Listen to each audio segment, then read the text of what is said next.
Le parallélisme entre la révolution copernicienne et la révolution du cancer est frappant. Pendant 1800 ans, les astronomes pensaient que la Terre était le centre du système solaire. Le problème était de prédire le mouvement des planètes. On pensait que les étoiles se trouvaient dans une seconde sphère. La Terre était immobile, le Soleil, la Lune et toutes les planètes tournaient autour de la Terre immobile. Mais il est vite devenu évident que les formulations mathématiques ne pouvaient jamais prédire avec précision où iraient ces planètes. Alors, ils ont introduit des épicycles sur des épicycles et des déférents où les planètes se déplaçaient dans une direction, puis changeaient et allaient dans l'autre sens. Tout cela pour essayer d'expliquer l'angle sous lequel le Soleil tournait autour de la Terre. Tous ces éléments ont été assemblés de manière confuse pendant 1800 ans, jusqu'à ce que Copernic se dise « Peut-être devrions-nous placer le Soleil au centre du système solaire et faire de la Terre une planète comme les autres, tournant autour du Soleil. » À partir de là, toutes les mathématiques prenaient un sens complet et la prévisibilité devenait évidente, avec Kepler et Galilée avec la lunette astronomique, tous apportant de nouvelles preuves, ce qui a mené à une explosion, une révolution scientifique. On l'appelle la révolution copernicienne. Tous les autres domaines de la science ont alors connu une expansion considérable, et une fois que nous aurons compris que le cancer est réellement une maladie métabolique mitochondriale, il y aura une explosion dans la manière de gérer efficacement le cancer en utilisant des thérapies non toxiques. Il y aura aussi une explosion dans la gestion de toutes ces différentes maladies chroniques, car elles sont toutes liées d'une certaine façon au métabolisme mitochondrial. En mettant de côté les troubles neuropsychologiques ou neuropsychiatriques qui peuvent survenir à la suite d'une irradiation, en mettant cela de côté, vous dites que la radiothérapie favorise en réalité la croissance des tumeurs? Oh oui, c'est exactement ce que nous disons. Parce qu'une fois que vous comprenez qu'il s'agit d'une maladie métabolique mitochondriale, alimentée par la fermentation du glucose et de la glutamine, et que les traitements mêmes que vous utilisez augmentent la fermentation du glucose et de la glutamine. Qu'est-ce que vous pensez qu'il va se passer? Une survie très faible. En fait, les courbes de survie sont presque identiques partout dans le monde. Elles sont reproductibles dans tous les grands centres de traitement du cancer du cerveau à travers le monde.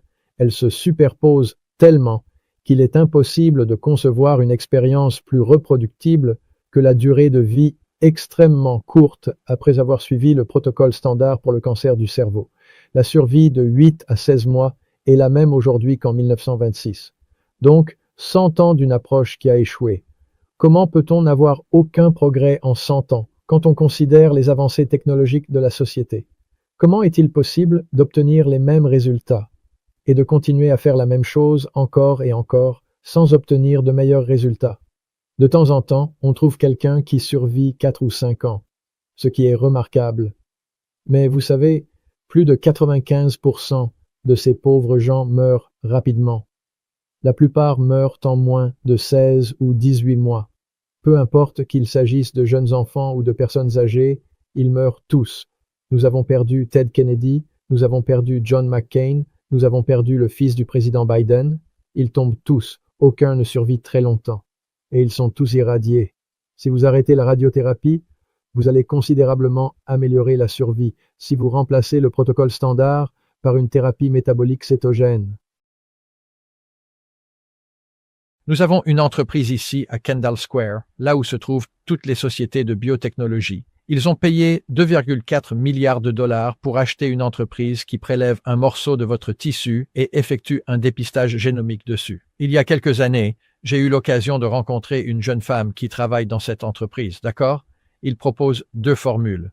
Vous voulez le panel complet, où nous examinerons 1 millier de gènes différents, où nous pouvons faire un nombre réduit de gènes, quelques centaines.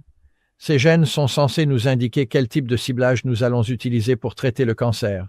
Et vous entendez tous ces patients atteints de cancer dire « Oh, j'ai une mutation ALK ou une mutation EGFR. Mon cancer présente ces mutations. » Permettez-moi de dire une chose, elles sont sans importance. Ce ne sont que des effets en aval, y compris P53.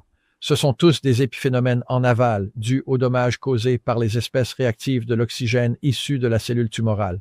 Pourtant, ils facturent 7 000 $ aux compagnies d'assurance pour fournir à un patient un compte rendu des mutations que ces tumeurs pourraient avoir. Si les mutations sont des effets et non la cause, alors vous payez 7 000. Autant jeter votre argent par la fenêtre. L'information est sans importance. Chacune de ces cellules fermente, peu importe le type de mutation qu'elles ont. Elles peuvent avoir des milliers de mutations différentes. Elles fermentent toutes. Alors, quelle est la pertinence? Parce qu'ils vont utiliser cette information pour administrer une immunothérapie aux patients, ce qui repose sur une théorie incorrecte. Je veux dire, rien de tout cela n'a de sens, parce que l'industrie du cancer est construite sur une théorie erronée. C'est pour cela que nous avons 70 personnes qui meurent chaque heure, 1700 personnes par jour, parce que les théories qu'ils utilisent sont incorrectes et ils ont amené la population à croire que tout cela est important. Ce n'est pas important. Les mutations sont en grande partie sans rapport avec la nature du problème. Si tu veux apprendre comment intégrer le régime kétogène et le protocole Press-Pulse dans ton traitement contre le cancer, rends-toi simplement sur school.com/keto4cancerfrench, la nouvelle communauté de notre analyste de recherche Johnny Rockermeyer. Dans cette nouvelle plateforme communautaire, tu peux échanger avec d'autres patients et apprendre de leurs expériences. Tu peux également facilement rechercher les contributions que d'autres membres ont déjà partagées. Tu auras aussi accès à notre salle de cours, qui offre des recommandations pratiques et des outils pour obtenir les meilleurs résultats, avec de nouveaux contenus chaque mois. Cette section couvre toutes les parties du protocole Press-Pulse que tu devrais mettre en place. En commençant par les concepts scientifiques généraux du docteur Thomas Seyfried, et nous te montrons comment commencer le régime kétogène, avec un aperçu de les meilleurs aliments, et ceux à éviter. De plus, nous avons préparé une liste de médecins spécialisés en thérapie métabolique, ainsi que des informations sur les médicaments, l'inhibition du glutamine et la thérapie à l'oxygène hyperbare. Alors, jette un œil à school.com/keto4cancerfrench. La théorie des mutations somatiques affirme que le cancer est dû à des mutations somatiques dans l'ADN nucléaire, donc des mutations somatiques par opposition aux mutations germinales. Les mutations germinales sont héritées d'une génération à l'autre, tandis que les mutations somatiques sont acquises. Ainsi, les agents cancérigènes provoquent des mutations somatiques. L'hypoxie intermittente provoque des mutations somatiques. Toutes ces choses provoquent des mutations somatiques. Et l'on pense que ce sont ces mutations somatiques qui causent la croissance cellulaire déréglée. Mais il existe certains cancers qui présentent une croissance déréglée, sans aucune mutation. Elles n'ont pas été trouvées, comme dans les travaux de Greenman ou de Michael Stratton. Michael Stratton a montré qu'il existe des cancers du sein sans aucune mutation détectable, alors que la même stratégie de détection des mutations permet d'en voir dans un autre cancer du sein avec des milliers de mutations. Il est donc clair que la technologie pour détecter les mutations est efficace. Certains cancers n'ont tout simplement pas de mutation. Ensuite, nous voyons toutes ces mutations conductrices censées mener à une croissance cellulaire déréglée. Nous voyons maintenant ces mutations conductrices dans les tissus normaux de personnes, de jeunes personnes. Si nous prélevions un morceau de leur tissu, que ce soit de la peau, de l'œsophage, du foie ou du rein, et que nous faisions un criblage génomique, nous dirions « Waouh, regardez toutes ces mutations conductrices, mais vous êtes parfaitement en bonne santé, sans cancer. » La mutation conductrice a été nommée ainsi parce qu'elle était censée conduire la croissance déréglée. Mais maintenant, nous avons des mutations conductrices dans des cellules saines. Comment expliquez-vous cela? Bien sûr, l'argument le plus dévastateur contre la théorie des mutations somatiques, ce sont les expériences de transfert nucléaire mitochondrie. Si vous mettez tout cela ensemble avec tous les autres, et comme je l'ai dit l'autre jour, il faudrait être un idéologue désespéré pour penser que le cancer est une maladie génétique. Toute personne rationnelle, capable de s'asseoir et d'analyser les données, dirait que cela ne peut absolument pas être une maladie génétique. Cela signifie que les thérapies que vous utilisez, basées sur la théorie des mutations somatiques pour traiter les patients, ne seront jamais optimales.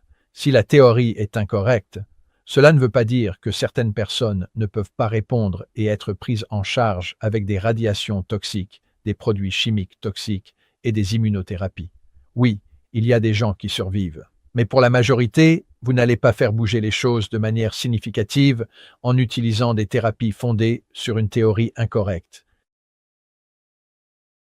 Quel genre de réaction pensez-vous recevoir du public maintenant que vous parlez de ce sujet de manière très détaillée sur de nombreux médias à travers le web et depuis la publication de votre livre il y a presque 12 ans? Les personnes qui n'ont pas d'intérêt particulier dans ce débat, les gens qui s'intéressent simplement au sujet du cancer, semblent comprendre ce que je dis, saisir les concepts. Ils sont ouverts à l'idée que le cancer n'est pas une maladie génétique, mais un trouble métabolique mitochondrial qui peut être géré, en grande partie grâce à l'action du patient, conjointement avec un soignant compétent. Ils sont très réceptifs à cela. Lorsque l'on examine les données sans parti pris, cela a parfaitement du sens, et cela est soutenu par de solides preuves scientifiques. D'un autre côté, ceux qui travaillent dans le domaine du cancer y sont très réfractaires. Ce n'est pas surprenant quand on a affaire à des personnes qui ont été conditionnées. Comme moi à l'origine, j'ai moi-même été conditionné. J'ai toujours pensé que le cancer était une maladie génétique, jusqu'à ce que je fasse réellement des recherches et découvre qu'il est impossible que ce soit le cas. Comme je l'ai dit, les mutations sont des épiphénomènes en aval, elles ne sont pas à l'origine de la croissance cellulaire déréglée. Mais ces personnes-là, les universitaires, les industries pharmaceutiques, qui développent des thérapies basées sur la théorie des mutations somatiques, ne peuvent pas accepter ce que je dis. Ils ont déjà des idées préconçues, ce que nous appelons une idéologie dogmatique. Le dogme a conditionné ces gens à n'avoir qu'une seule vision de la nature de cette maladie, et il est très difficile de déconstruire un dogme. Et bien sûr, cela est renforcé par le biais de confirmation, pour ceux du milieu. Une fois que l'on réalise que tout le domaine affirme une chose, tout le monde pense que cela doit être vrai, puisque tout le monde le dit, c'est le biais de confirmation. Les personnes qui travaillent dans le domaine du cancer, les scientifiques et les entreprises pharmaceutiques qui développent des médicaments et autres ont du mal à accepter ce que je dis. Ils le rejettent simplement. Ils ne regardent pas vraiment les données, et même s'ils les examinent, ils ne veulent pas y croire. Donc nous avons ce problème. Mais la vérité finira par émerger, ce n'est qu'une question de temps. C'est la même réaction que Copernic et Galilée ont reçue de l'Église catholique. Ils ont farouchement résisté à ce que disait Copernic. Ils ont assigné Galilée à résidence pour avoir affirmé que le Soleil, et non la Terre, était le centre du système solaire. Et ils ont brûlé le pauvre Giordano Bruno sur une place de Rome pour avoir insisté sur le fait que la théorie copernicienne pouvait être correcte. Eh bien parce que le dogme de la vision et le défi au pouvoir, si l'on peut dire, créent beaucoup de résistance. Aujourd'hui, nous avons le pouvoir de l'Institut national du cancer et de toutes les industries pharmaceutiques et hospitalières qui travaillent toutes à traiter le cancer sur la base de variantes de la théorie des mutations somatiques. Donc, quand on réalise que ce n'est pas cela, on ne peut tout simplement pas l'accepter. Il faudra du temps pour que le domaine s'en rende compte. Si les gens veulent rester en vie, être traités de manière non toxique et survivre plus longtemps, alors ils devront reconnaître que ce que je dis est correct. Le cancer est une maladie métabolique qui peut être gérée en ciblant simultanément le glucose et la glutamine, pendant que le corps est en état de cétose nutritionnelle.